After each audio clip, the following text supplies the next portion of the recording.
रानी एक गरीब परिवार की लड़की थी। उसकी शादी भी एक गरीब परिवार में ही हुई थी। आज रानी का अपने ससुराल में पहला दिन था। उसकी ननद पिंकी की कुछ सहेलियां रानी के पास बैठी हुई थी। भाभी, इनसे मिलिए, ये है मेरी सहेलियां गीता और चंदा। तेरी भाभी तो बहुत संस्कारी दिख रही है, लगता है गाँव की है। हाँ तो क्या हुआ? पिंकी, आज शाम को भाभी को भी अपने साथ फेवरेट रेस्टोरेंट में मोमोज खिलाने ले चलते हैं। मोमोज का नाम सुनते ही रानी का चेहरा खिल उठा। आप लोगों को भी मोमोज पसंद है क्या? हाँ भाभी, बहुत। मुझे भी मोमोज बहुत पसंद है, इसीलिए मैं अपने मायके से मोमोज पैक करा के लाई हूँ। सच में भाभी? रानी ने अपने बैग से एक टिफिन निकाला जिसमें ढेर सारे मोमोज थे, लेकिन मोमोज को देखते ही उसकी ननद और दोनों सहेलियों के मुंह बन गए। भाभी, ये क्या? आप किसी सस्ती दुकान से मोमोज ले आई हो क्या? कोई मोमोज गोल है तो कोई चौकोर। अरे एक बार आप लोग खाकर तो देखिए, मैंने अपने हाथों से बनाए हैं। इसका मतलब आपके पास मोमोज खरीदने तक के पैसे नहीं थे? भाभी, तो फिर ये आप ही खा लो, हमें ये सस्ते मोमोज देखकर उल्टी आ रही है। वो लोग वहाँ से उठकर चली गई। रानी को रोना आ गया। रात में जब वो अपने पति सोहन के साथ बैठी थी तब उसका चेहरा उतरा हुआ था। क्या हुआ रानी, तुम्हारा चेहरा क्यों उतरा हुआ है? मायके की याद आ रही है? रानी ने सारे मोमोज कचरे में फेंक दिए थे। उसने अपने पति को मोमोज वाली बात नहीं बताई और सिर्फ इतना कहकर टाल दिया कि उसे अपने माता पिता की याद आ रही है। कोई बात नहीं, अभी नई नई शादी हुई है ना, तो ऐसा हर लड़की के साथ होता है। अरे रानी बेटा, सोहन तो सुबह 6 बजे ही निकल गया था। जल्दी से कुछ खाना बना दे, मैं उसको दे आती हूँ। हाँ माँ जी, मैंने भी उन्हें रोकने की कोशिश की पर वो रुके ही नहीं। मैंने खाना बना दिया है, ऐसा करती हूँ मैं ही दे आती हूँ। अरे नहीं नहीं रानी बिटिया, अभी तेरी नई नई शादी हुई है। उसकी सास खाना देकर वापस आ गई। घर आते ही उसकी सास गुस्सा होने लगी। इन मोहल्ले वालों को पता नहीं क्या हो गया है। बाहर देखो कितने सारे मोमोज पड़े हुए हैं। जब खाना नहीं होता तो इतना सारा मंगा क्यों लेते हैं? रानी को तो पहले ही पता था कि वो मोमोज उसने ही फेंके थे, पर उसने कुछ नहीं बताया। अरे माँ जी, आप गुस्सा मत करो, मैं साफ कर देती हूँ। वहीं दूसरी तरफ जिस बिल्डिंग में सोहन काम कर रहा था, वहाँ पर वो ईंटें ऊपर चढ़ा रहा था, लेकिन सीढ़ियाँ चढ़ते समय अचानक उसका बैलेंस बिगड़ा और सारी ईंटें उसके ऊपर ही गिर गई, जिससे उसके कंधे और उसकी खोपड़ी में चोट आ गई। उसके खून बहने लगा। तभी भागकर ठेकेदार और बाकी लोग उसके पास आ गए। खून रुकने का नाम ही नहीं ले रहा था। वो लोग उसे उठाकर क्लिनिक ले गए और वहाँ पर उसका इलाज किया गया। शाम को ठेकेदार सोहन को लेकर उसके घर आ गया। उसकी माँ, बहन और रानी उसे देखकर बहुत हैरान रह गए। हे भगवान, ये क्या हो गया मेरे बेटे को? ठेकेदार साहब, ये सब कैसे हुआ? बहन जी, अब क्या बताऊं, इन लोगों का दिमाग काम पर तो रहता नहीं है। ईंट के ऊपर चढ़ा रहा होगा और जैसे ही सावधानी हटी ये दुर्घटना घट गई। ये लीजिए, आज तक की इसकी दिहाड़ी। कुछ महीनों तक ये काम नहीं कर पाएंगे।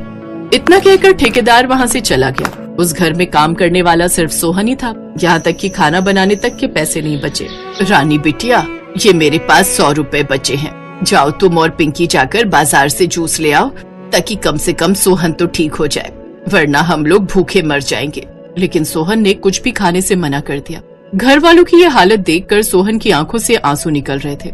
रानी अपने पति को इस हालत में देखकर बहुत दुखी हो रही थी। तभी उसके पास उसकी ननद पिंकी आई। भाभी, अब तो दुकानदार ने हमें राशन भी उधार देने से मना कर दिया है, क्योंकि उसका पहले से ही बहुत उधार है। आपको मोमोज बनाने तो आते हैं ना, वही बना दीजिए। ननद जी, मेरे सस्ते मोमोज देखकर आपने और आपकी सहेलियों ने तो उल्टी कर दी थी। क्या पता किसी को पसंद आए या ना आए। भाभी, हमें माफ कर दीजिए, हमें नहीं पता था कि हमें ये दिन भी देखने पड़ेंगे। मैं मोमोज तो बना दूंगी, पर मोमोज बनाने के लिए भी सामान चाहिए होता है ना, वो कहाँ से आएगा? उन दोनों की बातें सुनकर सोहन बोला, अब तो हमारे पास इतने पैसे भी नहीं बचे कि हम जहर खाकर मर सके। ये सुनकर रानी को झटका लगा। आप लोग परेशान मत होइए, मुझे बस एक दिन के लिए अपने मायके जाने दीजिए, मैं कुछ न कुछ इंतजाम जरूर कर लूंगी। बेटा, तेरा परिवार भी तो बहुत गरीब है। अगले दिन रानी अपनी ननद पिंकी को लेकर अपने मायके चली गई। उसने मायके में अपने पति के बारे में कुछ भी नहीं बताया और पिंकी से भी कुछ भी बताने के लिए मना कर दिया। रानी बिटिया, तू तो अपने मायके का रास्ता ही भूल गई। तुझे भी हमारी याद तब आई जब तुझे अपने पसंदीदा मोमोज खाने का मन हुआ। ये ले, सारा सामान इस बोरी में पैक कर दिया है। अगले दिन रानी और पिंकी मोमोज बनाने का ढेर सारा सामान लेकर वापस लौट रहे थे। तभी रास्ते में पिंकी ने कहा, भाभी, आपने इतना सारा सामान क्यों ले लिया? माँ जी क्या सोच रही होगी? मेरी माँ तेरी उन घमंडी सहेलियों की तरह नहीं है जो कुछ भी सोचने लगे। मैंने एक प्लान सोचा है। माँ की और सोहन की हालत मुझसे देखी नहीं जा रही। जरूरी नहीं है कि घर को हमेशा एक मर्द ही संभाले, हम दोनों भी तो मिलकर कुछ दिन के लिए घर संभाल सकते हैं। आपकी कहने का मतलब है हम मोमोज बनाकर बेचेंगे? क्या बात है पिंकी, तू तो मेरे कहने से पहले ही समझ गई। भाभी, ये तरीका बहुत अच्छा है। वैसे भी आजकल की लड़कियां कुछ भी कर रही हैं। आपने उस वड़ा पाव गर्ल के बारे में तो सुना ही होगा, रातों रात करोड़पति बन गई वो। हमारे घर के बाहर जो बरगद का बहुत बड़ा सा पेड़ लगा हुआ है ना, वहीं पर हम मोमोज बेच सकते हैं। लेकिन आपके बनाए हुए ये सस्ते मोमोज आखिर खाएगा कौन?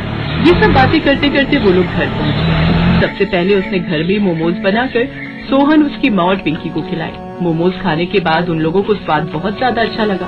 भाभी, आपके हाथों में तो जादू है, ऐसा लग ही नहीं रहा है कि ये मोमोज है। ये तो ऐसा लग रहा है जैसे किसी 5 स्टार होटल की कोई डिश है। उस दिन मेरी सहेलियों ने इन्हीं मोमोज की बेइज्जती की थी ना, अब उन्हें पता चलेगा।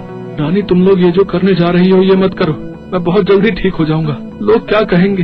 बेटा, तू ऐसा मत सोच, आज जमाना बदल चुका है और वैसे भी बहू अकेली नहीं है। मैं और पिंकी उसकी मदद करेंगे। अगले दिन से ही रानी ने अपनी सास और ननद के साथ मिलकर मोमोज बेचने शुरू कर दिए और देखते ही देखते शाम तक लोगों की भीड़ लग गई। थोड़ी देर बाद उनकी वही दोनों सहेलियां भी उसकी दुकान पर आई। अरे पिंकी, भाभी, आप लोगों ने तो कमाल कर दिया, इतनी सारी भीड़। मुझे लगता है आप सस्ते मोमोज बेच रही हो, इसलिए सस्ते के चक्कर में लोगों की भीड़ लग गई है। गीता, चंदा, मैंने उस दिन तुम लोगों की वजह से भाभी को बुरा भला कह दिया था। मोमोज खाने तो खाओ, वरना निकल जाओ यहाँ से। पिंकी, ऐसा नहीं बोलते, जिसे भी हमारी मोमोज पसंद नहीं होंगे उसका हक है कहने का, लेकिन एक बार खाकर तो देखना चाहिए ना। चंदा और गीता ने वो मोमोज खाए और खाते ही रह गए। भाभी, ये क्या है? ऐसे मोमोज तो हमने कभी नहीं खाए। आपके ये मोमोज सस्ते नहीं बल्कि इतने महंगे हैं कि इन्हें कोई अफोर्ड ही नहीं कर सकता। 1 महीने में ही उन लोगों ने बहुत पैसे कमा लिए।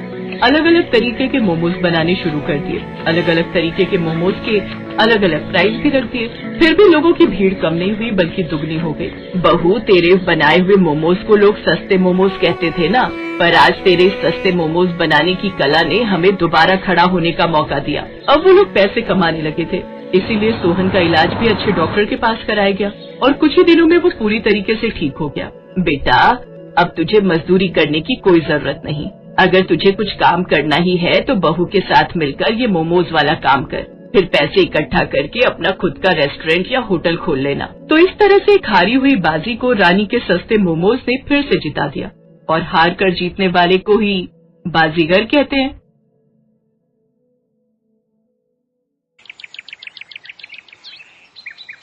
नताशा के चले जाने की वजह से घर में दुख का माहौल बन गया था। जिन जहरीले तीखे मोमोज की वजह से नताशा की जान गई थी, उस बुढ़िया को अभी तक पुलिस पकड़ नहीं पाई थी। ऐसे ही एक शाम मुकुल नताशा की तस्वीर पकड़कर रो रहा था। तभी वहाँ उसकी बहन रजनी आती है। मैं जानती हूँ भैया, आप नताशा को बहुत प्यार करते थे, लेकिन भैया अगर आप ऐसे हार मानोगे तो फिर हम उस बूढ़ी अम्मा को आखिर कैसे पकड़ पाएंगे जिसने हमारी नताशा को जहर दिया था। हमें उसका पता लगाना ही होगा और उसे उसके किए की सजा भी दिलानी ही होगी। तुम बिल्कुल सही कह रही हो रजनी, जिसने भी मेरी नताशा के साथ ऐसा किया है मैं उसे सजा जरूर दिलवाऊंगा। हमें यह पता लगाना ही होगा कि आखिर उस अम्मा ने ऐसा क्यों किया जो उसने उसे जहर वाले मोमोज खिलाकर मार डाला। तुम अभी मेरे साथ पुलिस स्टेशन चलो, मुझे बुढ़िया का स्केच बनवाना है। मुकुल अपनी बहन रजनी को अपने साथ लेकर पुलिस स्टेशन जाता है और उस बुढ़िया का स्केच बनवाता है। पुलिस उस बुढ़िया की छानबीन शुरू कर देती है। पुलिस बुढ़िया की तलाश शुरू कर देती है, लेकिन उसका कहीं भी पता नहीं चलता और आखिरकार थक हार कर पुलिस को ये केस बंद करना पड़ता है। नताशा के पिता एक रोज मुकुल से मिलने आते हैं। बेटा, मैंने अपनी इकलौती जवान बेटी को खोया है। मैं ऐसे हाथ पे हाथ रखकर नहीं बैठ सकता। मुझे किसी भी हालत में उस बुढ़िया को सजा दिलवानी ही होगी। आप बिल्कुल सही कह रहे हैं अंकल जी। जब तक मैं इस बात का पता नहीं लगा लेता कि आखिर उस बुढ़िया ने नताशा और रजनी को वो जहरीले तीखे समोसे देने की कोशिश क्यों की, मैं चैन से नहीं बैठूंगा। ऐसे ही कुछ दिन बीत जाते हैं। फिर एक रोज मुकुल जब मीटिंग के लिए शहर से बाहर जा रहा था तो रेलवे स्टेशन पर उसकी नजर एक बूढ़ी अम्मा पर जाती है जो कि मोमोज बेच रही थी। मुकुल सोच में पड़ जाता है। अगर मैंने सीधे जाकर इससे सवाल किया तो ये यहां से भाग जाएगी, फिर हम कभी नहीं जान पाएंगे कि इसने ऐसा क्यों किया। पहले मुझे इसे अपनी बातों में फंसाना होगा। राम राम काकी, ये मोमोज कैसे दिए? 20 रुपए प्लेट है बेटा। अरे वाह, ये तो बहुत ही सस्ते हैं। अरे बेटा, इस उम्र में तो बस पेट भरने के लिए कमा लूं उतना ही काफी है। महंगा बेचकर मैंने कौन सी जमा पूंजी इकट्ठी कर लेनी है। बोलो कितनी प्लेट करूं? आप एक प्लेट पैक कर दो। वो बुढ़िया जल्दी से एक प्लेट पैक करके मुकुल को दे देती है। मुकुल वो मोमोज लेकर उसी डॉक्टर के पास जाता है जिसने नताशा और रजनी का इलाज किया था। डॉक्टर जल्दी से उस मोमोज का टेस्ट करता है और फिर मुकुल से कहता है, मुकुल, इन मोमोज में भी जहर मिला हुआ है। ये वही जहर है जो नताशा और रजनी के पेट में से मिला था। रजनी की जान तो मैंने जैसे तैसे बचा ली थी, लेकिन नताशा के पेट में ज्यादा मात्रा में जहर जाने की वजह से उसकी जान चली गई। ऐसे तो न जाने ये कितने लोगों को जहर दे चुकी होगी और कितनों को मौत की नींद सुला चुकी होगी। हमें कुछ ना कुछ करना ही होगा, नहीं तो न जाने ये कितने लोगों की जान ले लेगी। इतना कहकर मुकुल पुलिस स्टेशन जाता है, जिसके बाद वो इंस्पेक्टर के साथ मिलकर उस बुढ़िया को पकड़ने का प्लान बनाते हैं। ऐसे ही एक रोज मुकुल उस बुढ़िया के पास जाता है। राम राम काकी, कैसी हो? आपके ये तीखे मोमोज तो मेरे सभी दोस्तों को बहुत पसंद आए, और मेरी बहन, उसका तो पूछो ही मत, वो तो आपकी फैन ही हो गई। आप ऐसा करो, आज 5 प्लेट पैक कर दो। तुम जैसे लोगों की वजह से ही तो मुझ गरीब का पेट भर पाता है। मैं अभी 5 प्लेट पैक कर देती हूँ, लेकिन बेटा तुम अपने आस पड़ोस के बच्चों को भी कहना कि मुझसे ही आकर मोमोज खरीदा करे, उन्हें अच्छा स्वाद मिलता रहेगा। वैसे आपके मोमोज में तो कुछ अलग ही स्वाद आता है, इसमें कोई मीठा जहर मिलाती हो क्या? क्या कह रहे हो बेटा? भला मैं क्यों मीठा जहर मिलाऊंगी? मेरे कहने का मतलब है कि प्यार वाला जहर मिलाती हो क्या इसमें? तभी तो आपके मोमोज जो खाता है वो बार बार यहाँ जरूर आता है। ये लो बेटा, ये तुम्हारे तीखे मोमोज तैयार हो गए, अब तुम यहाँ आते रहना। ऐसे ही वक्त गुजरता जाता है। धीरे धीरे मुकुल ऐसे ही उस बुढ़िया का भरोसा जीत लेता है। फिर एक रोज वो उस बुढ़िया से कहता है, अम्मा तुम्हारे मोमोज की रेसिपी मुझे भी बताओ ना, ताकि मैं भी ऐसे मोमोज बना सकूं। ऐसा करो, आप मेरे साथ मेरे घर चलो और मुझे भी ये बनाना सिखाओ। नहीं नहीं बेटा, मैं तुम्हारे साथ नहीं चल सकती। तुम्हारा भी परिवार है, वो सब क्या सोचेंगे, किस बूढ़ी मुसीबत को ले आया। काकी, मैंने सबसे बात कर ली है, किसी को भी कोई आपत्ति नहीं है। इसके बाद मुकुल उसे अपने घर लेकर जाता है, जहाँ पहले से पुलिस, डॉक्टर, नताशा के पिता और रजनी मौजूद होते हैं। काकी, आपने मुझे पहचाना? याद आया कौन हूं मैं? नहीं बेटा, अब नजर कमजोर हो गई है तो पहचान पाना मुश्किल है। इस लड़की को तो अच्छे से पहचानती होंगी ना आप?